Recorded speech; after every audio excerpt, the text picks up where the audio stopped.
Hey guys, it's me Urzaban, and thank you for coming to my video on Microsoft's E3 press conference for 2017.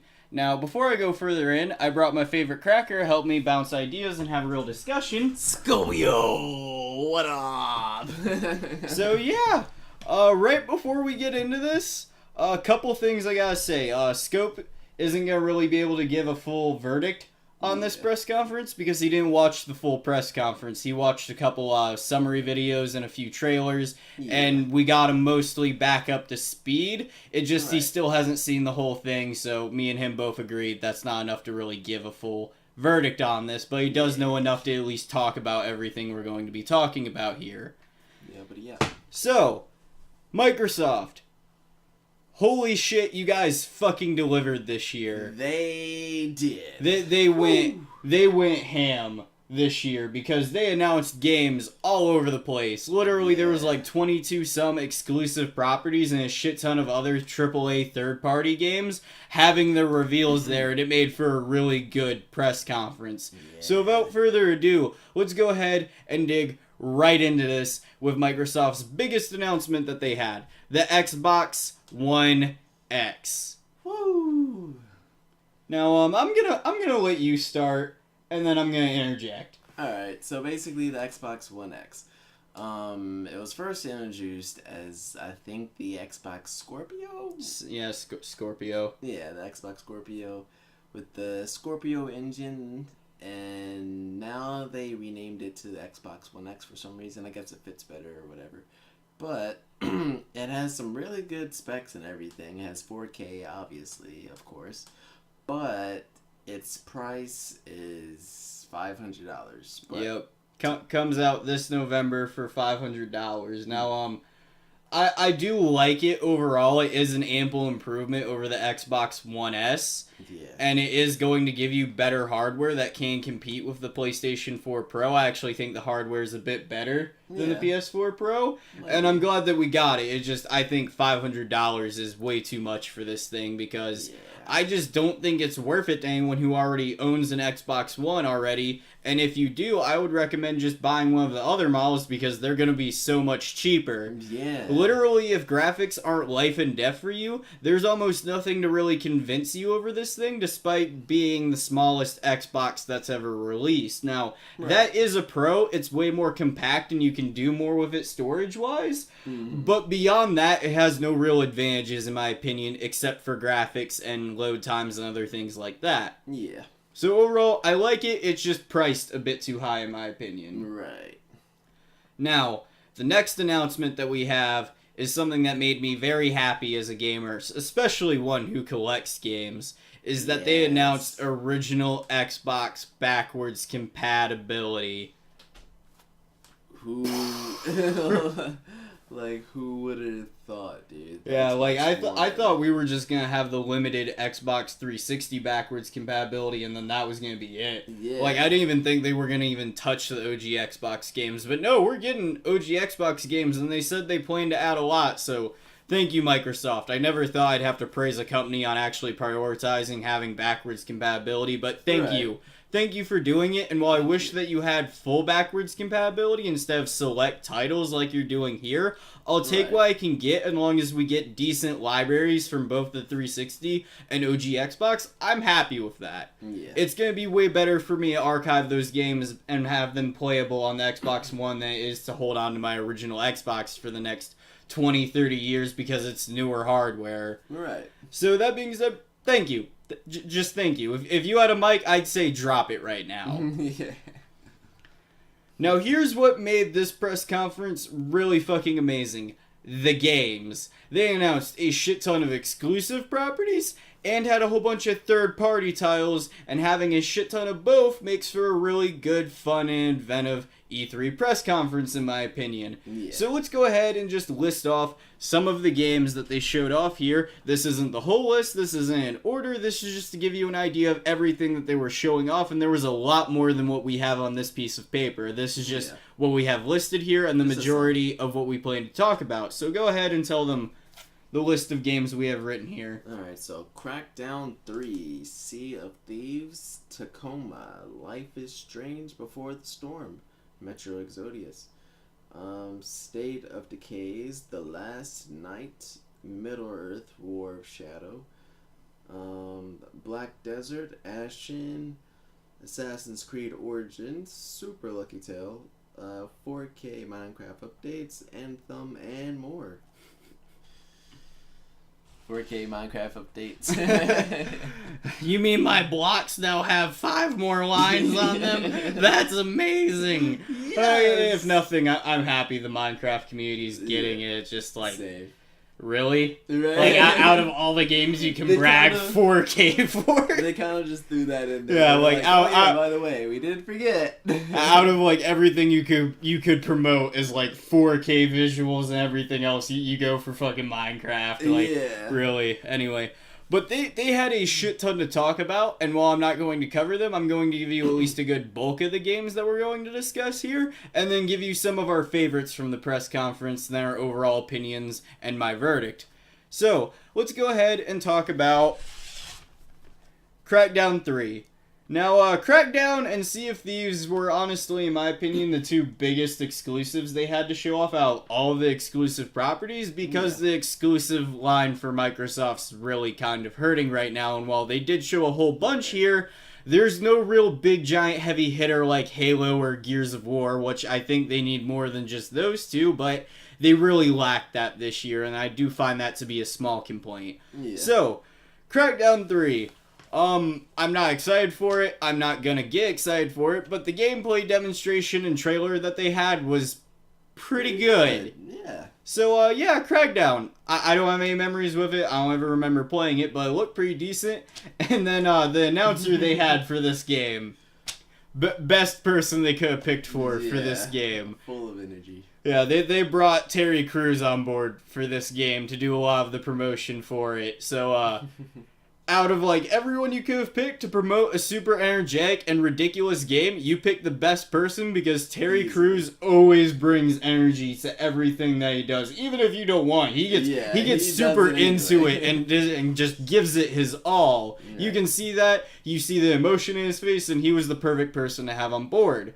Now, Crackdown, decent, not hyped for it, but it could be pretty good. Yeah, it could be.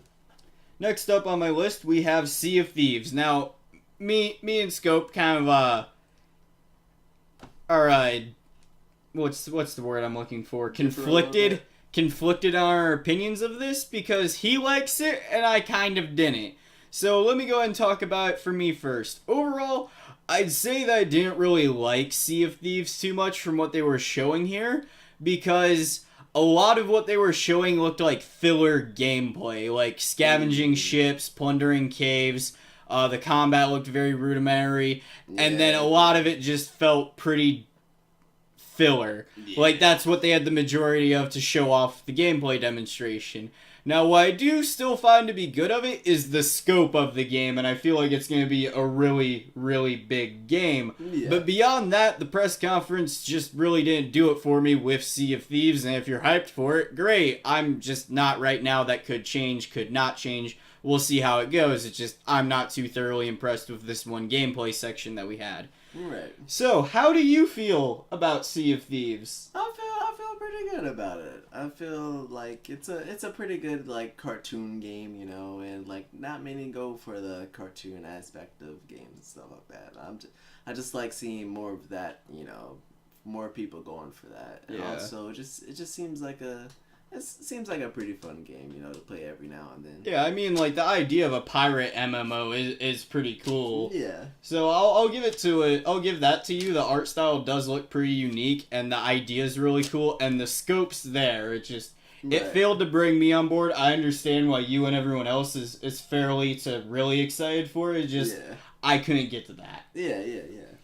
The next up, we have Tacoma, which, CJ, aka Scopeo here, doesn't know a lot about Tacoma, but I've been following this game for about the last year and a half, and I'm really fucking hyped for this game. And while I'm not gonna sit here and say that the trailer was super impressive, for Tacoma. At least it gave me a release date, and that's all I really need at this point. I'd say the trailers I've seen beforehand and the information they showed before there convinced me to go out, buy this game, and play it, and I'm probably going to do a review on it when I can. Yeah. But the trailer here, I'll admit, was not that great. They literally showed like 3-4 panning environments, the name, and then the release date. In my opinion, you didn't really give enough information to justify a trailer, so they should have just had the name, release date, and then that'd been it. Yeah. That's just me.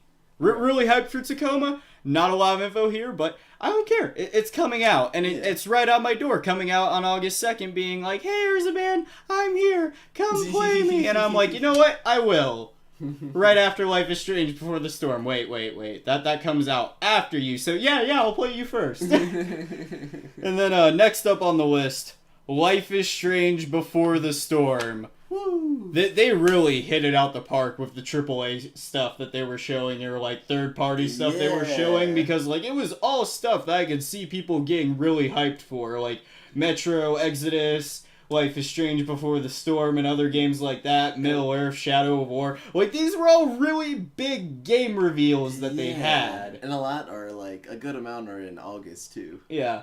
So, with Life is Strange Before the Storm, I'm hyped.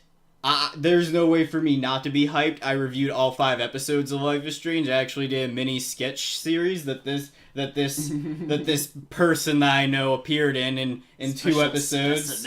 Yes. And I was a total douchebag to everyone because that's my character whenever I play a character on my channel. And I loved Life is Strange. It struck me at an emotional level. It had a really good story. I felt like my choices mattered for the most part. And I'm just really excited to play a good, solid follow-up to the point-and-click adventure. I'd say the most interesting thing is that this is a 3-episode prequel season that explores Chloe and Rachel before the events of the first season, and that's what has me hyped the most right now. So yeah, really looking forward to that. Yes. You got any opinions on Life is Strange Before the Storm, or am I gonna sit here and gush about it like a little fangirl that I am? Well, I can't wait to play for it too, because I'm pretty interested, after the gameplay I've seen. And stuff like that. You ever play the first one?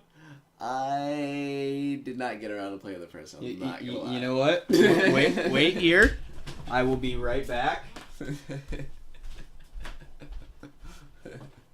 I am issuing you some gaming homework, where you can take my copy of Season 1 and tell me what you thought of it. And it's only like 5.5 hours, so it shouldn't take you that long to play through it at all. Okie well, I will be grinding this baby out.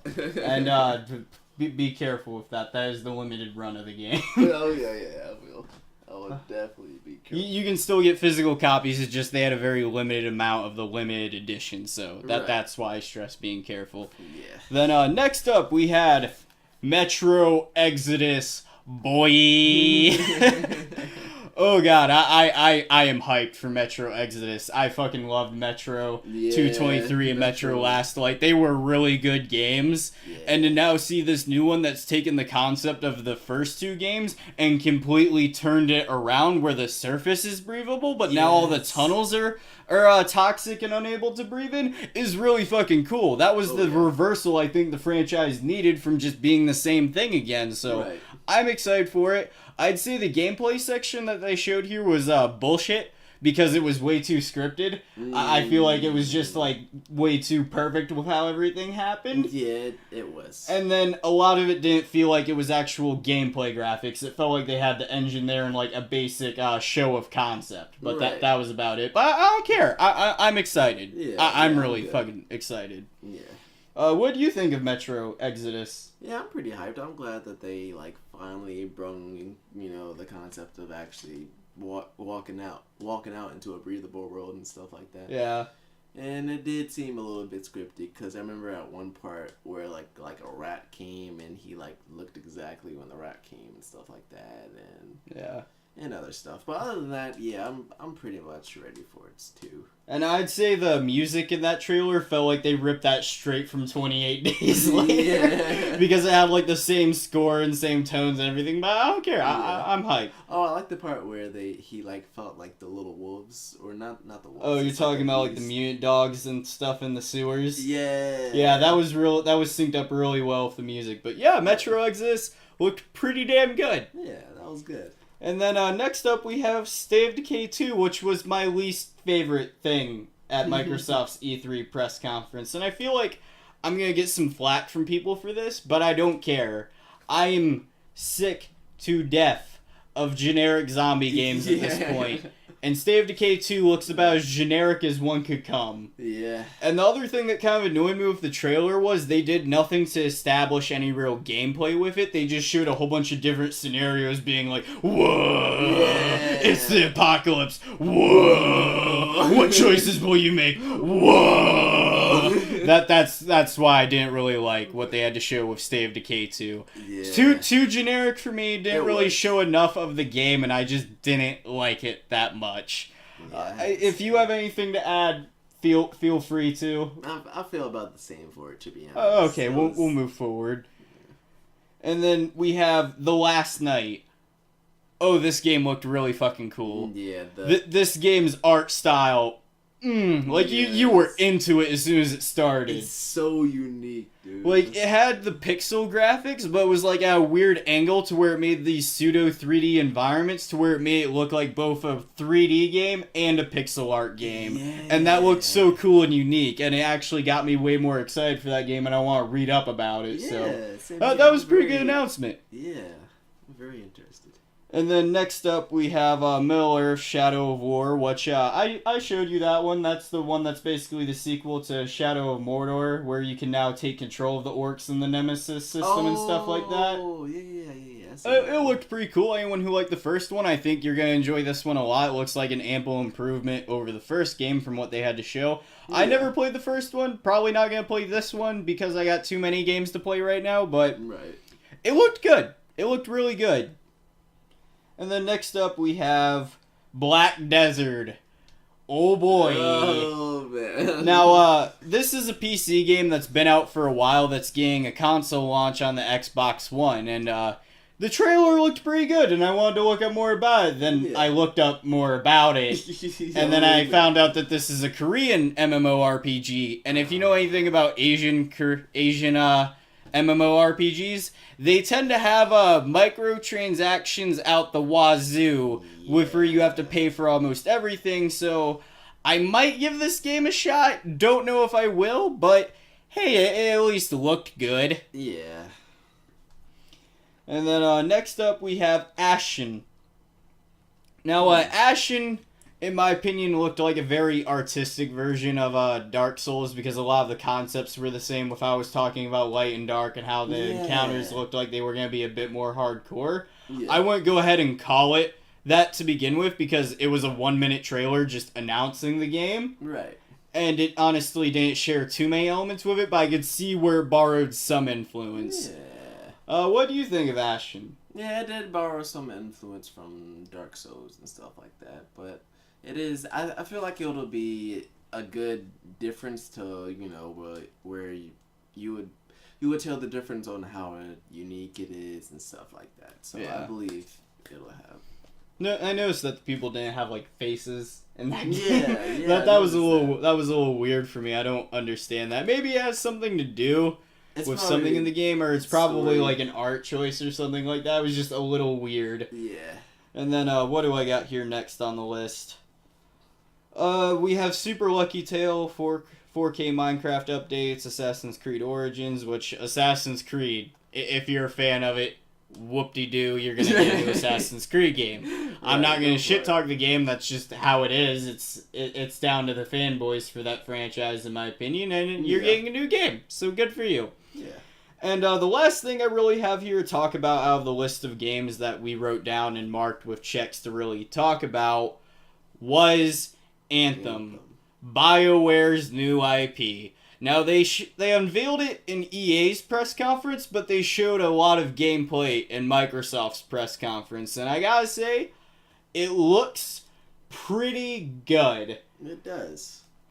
Because, like, the environments of the city and, like, the details of them, like, working on the javelin mechs and stuff, that looked pretty cool to me. Yeah. It looked like this nice mix between both, like, apocalyptic and sci-fi stuff, in my opinion. And it looked pretty cool, and I like the concept that they have here. But, I know better than to trust EA off of a proof of concept. That is true. That is true. And it's going to depend upon if they have anything worth showing here when the game actually comes, and if it's anything like what they're really showing here. Because we've had other games announced like this, like Division, where they set it up like it's a normal play session, then when the game actually comes out, it plays almost nothing like that, doesn't have a whole bunch of the features they showed off and other stuff like that. Yeah. So, yeah, I'd say be skeptically hopeful for this game because it looks good. Right. I like what I saw. Just with who they're dealing with. With EA, we should know better than to just trust them. Yeah.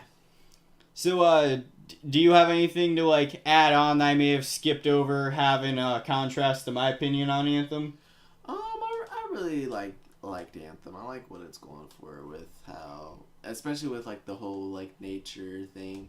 With like the monsters and stuff like that. That looks pretty cool and stuff like that. And how like one thing that really caught my eye was like just like how they explored in the suits, flying around, dived in the water. That was really cool, like the traversal in the game that they really had. That was pretty awesome. But I think we're starting to run on here pretty long. So let's go ahead and talk about our two favorite exclusive properties that we saw here out of the whole list, and our one favorite third-party game that we saw of the list, and give our opinions and verdicts. Alright. So, for me, my two favorite exclusives have to be The Last Night, because that art style just pulled me in like no tomorrow. Yes. I want to research more about the game and know everything I can about it, because it just looked so goddamn cool. Yes. And then Tacoma. Now, again, Tacoma didn't have a really big presence here, but it was enough, because I now have a Let me collect myself here. It was enough because now I have a release date to go off of, and I'm really excited for it, and I was going to play it anyway, so this was enough for me to put it in my top two favorites. Now, my one favorite third-party game was a tie between Metro and Life is Strange, but I'm going to have to go with Life is Strange because that one's coming out way sooner than Metro Exodus, and I'm going to be able to play that one a lot sooner, so that's going to be my one favorite third-party game. Now, a close second beyond Metro would have been Anthem, but that's my three. Yeah. What are yours? Mine would definitely be Metro Exodus, and I would say The Last Night. Oh, you got a second exclusive one? Oh, what was it? Anthem. That's not exclusive. That's third party. Oh, derp. Well then, Sea of Thieves? Yeah, Sea of Thieves is exclusive. Right, so for me, it's The Last Night, Tacoma, and Life is Strange. For CJ, it's Metro, Sea of Thieves, and The Last Night. Yeah. Okay. Yeah, I'd say those are all pretty good games to keep an eye on, and I'd say overall, Microsoft had a really good press conference. They blew it out the park here, and it was definitely worth watching, and my favorite press conference thus far. So, I'd say the few complaints I have with it is that the Xbox One X was overpriced, the name could be better, and they lacked any real big exclusives here. This was relying on a whole bunch of smaller properties to carry the exclusive line, which they did enough to do that, it just, there was a real lack of any big exclusive. Right. And overall, I'd say that's all I really have to complain about when it comes to Microsoft press conference, which is why I'm going to give the Microsoft press conference a 7 out of 10, because it was a really solid press conference, and I look forward to seeing what they have next year, and I'm going to be playing the shit out of Tacoma. Yeah, but yep. What was your overall opinion? Then we'll wrap this up. I thought from what I saw it was pretty solid, you know. Even though I know I didn't see everything, but I thought from what I saw it was really solid. I'm definitely interested in a good amount of games, I'm not gonna lie. So yeah, you did good, Microsoft, this year, and I'm really looking forward to seeing what you have in the future. Yeah, but yeah. Anyway, we'll see you guys next time, and who knows, maybe we'll have Ubisoft and EA videos to do here like this, because I think this is a lot of fun. But anyway, we'll see you guys next time.